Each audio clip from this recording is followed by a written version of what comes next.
At Arizona State University, we've made online education better, smarter, and more personalized so you can go further in your aspiring field. I decided to pursue medicine once I realized that ASU did have the online program for biological sciences. You're still required to learn the same curriculum. You're still being tested on the same content that anyone would be tested on in person. The comprehensiveness of the program prepared me so well for medical school. Explore over 350 plus programs at asuonline.asu.edu. With so many options, why choose Arizona State University? For me, the only online option was ASU because of the quality. Their faculty was really involved with their students and care about your personal journey. The dedication to my personal development from my professors, that's been extremely valuable to me. Earn your degree from the nation's most innovative university. Online. That's a degree better. Explore more than 350 plus undergraduate, graduate, and certificate programs at asuonline.asu.edu. All right, so you've probably heard about this one, Jake Paul versus Mike Tyson. Yeah. But we're going to take you beyond those headlines Absolutely. and really uncover what this fight means for the future of boxing. For sure. We're talking about a matchup that had everyone buzzing for months. Oh, yeah. Leading up to November 15th, 2024. Huge. Picture this AT&T Stadium. Packed house. Packed, a YouTuber stepping into the ring with a boxing legend. It's crazy. Huge age gap. Streamed live on Netflix. I mean, you couldn't make this stuff up. You couldn't. It really was a carefully orchestrated spectacle from the very beginning. Yeah. And the pre-fight hype was almost as big as the fight itself. It definitely felt that way. And remember, it was initially supposed to happen in July. Right. But got pushed back because Mike Tyson had an ulcer flare-up. So you can imagine the tension building all those extra months. Oh, yeah. Everyone wondering, will it live up to the hype? Did it deliver on the spectacle? And was it even a legitimate fight? Right. What did each fighter bring to the table? To understand that, you have to look beyond the surface. Okay. You had Jake Paul at 27 years old, representing this new wave of influencer boxers. Interesting. His whole career has been built on social media, attracting a younger audience, maybe less familiar with boxing. Makes sense. On the other side, you have Mike Tyson at 58, the old guard. Right. A massive name with a legendary past. Yeah, some critics questioned if this was even a legitimate fight, Tyson being so far past his prime. Right, but you can't deny that Jake Paul has been steadily improving with each fight. That's true. And while Tyson is obviously not the fighter he once was, he's still Mike Tyson. He's Mike Tyson. There's a reason his name still carries so much weight. For sure. Plus, to address the idea that it wasn't a real boxing event, Okay. the undercard featured some serious talent. Okay. The Katie Taylor versus Amanda Serrano fight, for example, was for the undisputed junior welterweight championship. So for those newer to boxing, the undercard means the fights that happen before the main event. In this case, it showed this wasn't just a spectacle, but a full card of competitive boxing. Right. Okay, so fight night arrives. What was the story the sources tell us about what happened inside the ring? It really became a battle of strategy versus stamina. Interesting. Jake Paul's game plan was clear to use his youth and stamina to outlast Tyson, who, despite his power, would likely tire as the fight progressed. Uh-huh. And that's exactly what he did. That's fascinating because one article pointed out that Paul threw 278 punches throughout the fight. Wow. Compared to just 97 from Tyson. That's a big difference. I mean, that's a massive difference. It is, and those stats tell a story. Yeah. They reveal the strategic choices each fighter made. Okay. Paul went for volume, trying to rack up points with consistent hits. Right. Tyson, on the other hand, was more selective, looking for that one knockout punch. Makes sense. But as the fight went on, Tyson visibly faded. And those power punches just weren't connecting as frequently. So despite the age difference, it wasn't just a case of the young gun overwhelming the veteran with youthful energy. Right. There was a clear strategy at play. Exactly. And while some sources called the fight lackluster, I think that misses the nuance of what we saw. Oh, okay. Given the age gap and their fighting styles, this type of tactical fight was to be expected. Okay, so now for the big question. Everyone's waiting for who won. Well, the judges' scorecards were pretty decisive. All right, give us the dramatic pause, and the winner is? Jake Paul won by unanimous decision. Wow, unanimous. I have to admit, I didn't expect it to be so one-sided. Yeah. What led to such a decisive victory for Paul? Was it just stamina, or were there other factors at play? The scores were 80-72, 79-73, and 79-73, all heavily in Paul's favor. Wow. This wasn't a fluke. He truly outboxed Mike Tyson. Okay. And the reason for that, the sources suggest, goes beyond just stamina. Okay. One boxing analyst pointed out that Paul's footwork was surprisingly good, allowing him to control the distance and avoid Tyson's power shots. So it sounds like Paul really did his homework and came in with a solid game plan. He did, and you have to give him credit for that. He absolutely did, and I think that's where some of the mixed reactions came from. Yeah. Some people saw it as proof that Jake Paul is evolving as a boxer. Right. Others, maybe those more attached to Tyson's legacy, Yeah. focused on his decline, perhaps unable to accept that the aging legend could be outmatched by a younger, less experienced fighter.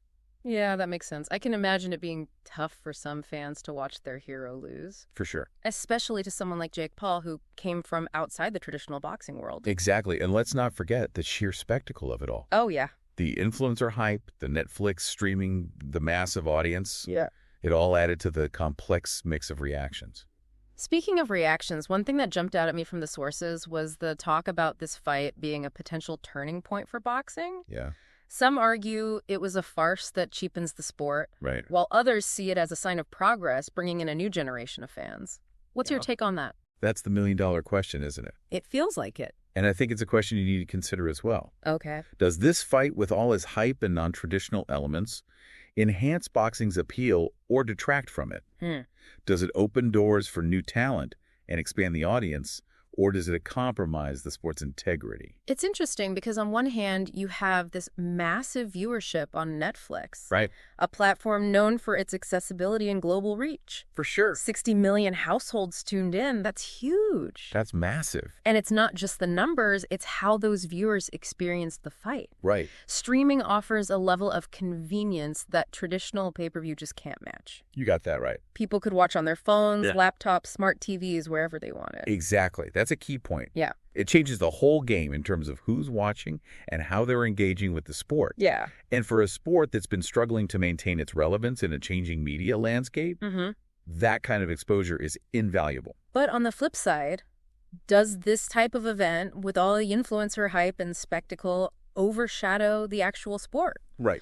Does it alienate the hardcore boxing fans who value technique, strategy, and the history of boxing? Sure. Are we sacrificing substance for entertainment? It's a valid concern, and it's a tension that boxing has been grappling with for a while now. I see. This fight just brought it into sharper focus. Yeah. You have this clash between traditionalists and those who embrace this new era of entertainment-driven boxing. It's like that debate in music between selling out and reaching a wider audience. It is. Is there a way to do both? Can boxing evolve without losing its soul? That's what's fascinating here. This fight wasn't just about Paul versus Tyson. It was about boxing's identity in the 21st century. Okay. Can it balance the raw athleticism and technical skill with the entertainment value that attracts a broader audience? It's a tightrope walk for sure, but maybe fights like this, as controversial as they are, force us to have those tough conversations and figure out where we as fans stand.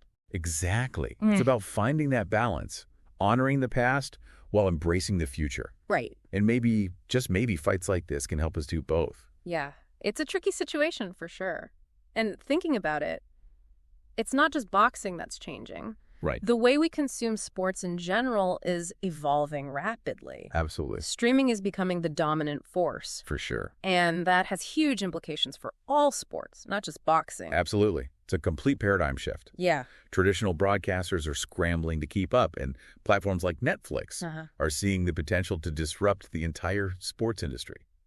You mentioned Netflix, and their success with this fight was undeniable. Yeah. 65 million concurrent streams at its peak. Wow. That's a game changer. It is. It shows the power and reach of these streaming platforms. Absolutely. Remember how we used to be tied to cable packages and specific channels to watch our favorite sports? Yeah, those days are fading fast. Yeah. With streaming, we have more choice and control than ever before. Yeah. We can watch what we want when we want and on whatever device we choose. It's empowering for viewers. It is. But I imagine it creates new challenges for leagues and organizations. Right. Trying to reach their audiences in this fragmented landscape, how do they adapt to this new reality?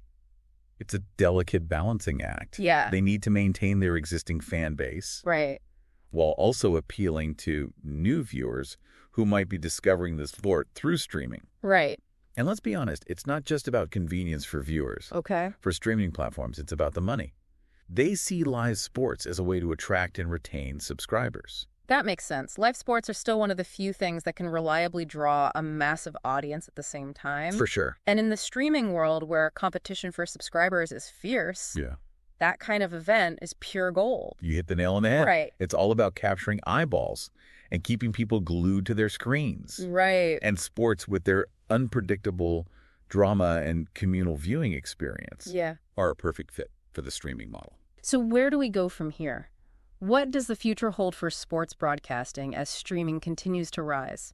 I think we're going to see even more blurring of the lines between traditional sports and entertainment. Okay. We'll see more unconventional matchups like Paul versus Tyson, more celebrity involvement, and more emphasis on creating a spectacle that goes beyond the sport itself. It's like they're taking cues from the world of professional wrestling, where the storylines and personalities are as important as the athletic competition. Precisely. And it's working. Look at the viewership numbers for these hybrid events. Yeah. They're pulling in huge audiences. Right. And that's what ultimately drives the industry. So the future of sports might be less about purists and traditionalists and more about embracing the entertainment aspect. Yeah. Catering to a broader, more diverse audience. I think that's a fair assessment. Yeah. And I believe we'll also see more streaming platforms entering the game, Okay. bidding for the rights to broadcast major sporting events. The battle for live sports content will only intensify. Which in a way is good news for us as viewers, right? Right. More competition usually means more options, better quality, and maybe even lower prices. You got it. It's a win-win situation for fans. We get to enjoy our favorite sports in new and innovative ways, Right. while the industry evolved to meet the demands of a changing world. Well, you've given us a lot to think about. From the rise of influencer boxers to the streaming revolution. For sure. This deep dive into the Jake Paul versus Mike Tyson fight has been incredibly insightful. It's amazing how a single event can reflect such larger trends and forces at play in our society. Yeah. And boxing, with its long and storied history, provides the perfect backdrop for these conversations. So for you listening, we want to leave you with this. Okay. What does the Jake Paul versus Mike Tyson fight mean to you? Does it change how you view boxing? Does it make you more or less interested in the sport? Take some time to ponder those questions. Yeah. Consider the future of boxing, the impact of streaming, and the evolving relationship between sports and entertainment. These are conversations worth having. Absolutely. And your perspective matters. We've equipped you with insights from various sources and expert analysis. Right. Now it's your turn to form your own conclusions. As always, we encourage you to continue exploring these ideas. For sure. And engaging in these important discussions. Remember, the world of sports is constantly evolving, and it's up to us as fans and consumers to shape its future. That's a good point. So keep exploring, keep questioning, and keep learning. Thanks for joining us on this deep dive. Until next time. Today is your lucky day. Today is the day that our $3 website works for you, paying you directly to your PayPal daily. Imagine $3 ongoing continuous payments to your PayPal account. Imagine falling asleep and waking up to $300 in your PayPal account. How would this make you feel? How could this help you? What bills could you pay? What kind of fun could you have? What does that retirement look like now? All for a one-time payment of $3. This website is DFY done for you, fully built and completely hosted, and never stops collecting payments for you. You have spent $3 on coffee on a regular, but that coffee won't help you create multiple streams of income. Click the link below. I earned my degree online at Arizona State University. I chose to get my degree at ASU because I knew that I'd get a quality education, they were recognized for excellence, and that I would be prepared for the workforce upon graduating. To be associated with ASU, both as a student and alum, it makes me extremely proud, and having experienced the program, I know now that I'm set up for success. Learn more at asuonline.asu.edu.